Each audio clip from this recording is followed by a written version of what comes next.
अस्सलामुअलैकुम dear students, I am your teacher Tathir Fatima. आज हम पढ़ने वाले हैं जेएम पब्लिशर्स की English play group. Dear students, let's welcome a new family member, letter E. Letter E is the fifth letter of alphabet and it has sound E A E A. Dear students, repeat with me. E A E A. Dear students, now open the page number 7. Page number 7 पर आपको कुछ words दिखाई दे रहे हैं जो कि ए से बने हैं। तो चलिए इनको मेरे साथ मिलकर पढ़िए।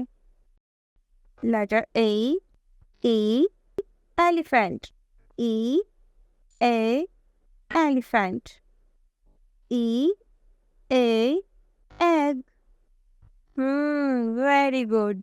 डियर स्टूडेंट्स, अब हम सीखेंगे कि लेटर ई को लिखते कैसे हैं। Let's come on with me. Start from this point and round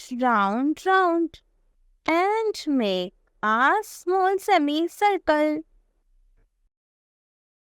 Dear students, let's sing a rhyme with me. Elephant finds a teeny egg, uh, uh, uh, uh, uh, rolling softly by his leg. Uh, uh, uh, uh, uh, uh. He says, "Hello, my little friends. Let's play together till day's end."